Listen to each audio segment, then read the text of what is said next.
ধৈর্য কিন্তু খুব উপকারী জিনিস।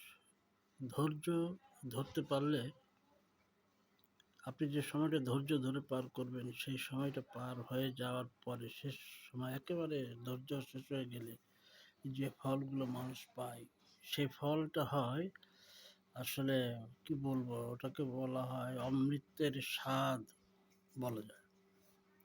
তো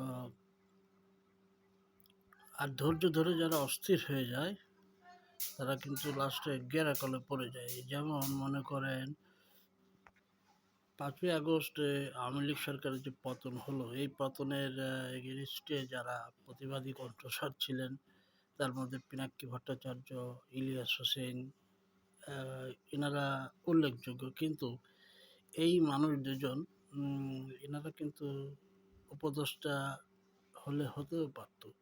এবং দুজনে কিন্তু তাদের মনের ভিতরে অনেক আকাঙ্ক্ষা যে তারা একটি উপদেষ্টার পদ পাবে। ওনারা সরাসরি না বললেও কথার মার প্যাঁচ দিয়ে বুঝিয়েছেন। কিন্তু ওনারা আরেকটু ধৈর্য ওনাদের ধরা উচিত ছিল। ওনারা একটু অপেক্ষা করে অস্থির হয়ে গেছে, তখন ওনারা মনে করছে কি এত দেরি হচ্ছে কেন, আমাদেরকে উপদেষ্টা কেন বানায় না? নাসিব নজরুল সাহেব, ডক্টর ইউনূস সাহেব সবাইকে ধুয়ে দিচ্ছে সেই আওয়ামী লীগকে যেভাবে ধুইত। এখন আ ওনাদের ডাকতে চাইলেও এখনো ডাকার সেই সুযোগটা বা সেই মন মানসিকতা এই সরকারের থাকবে না।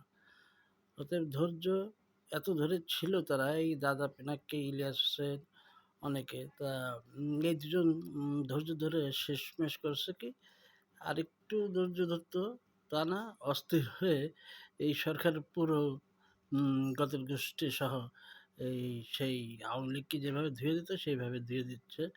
এখন তো আর এদেরকে মানে উপদেষ্টা বানানোর প্রশ্নই ওঠে না। নাকি? সত্য কথা বলেছি কিনা?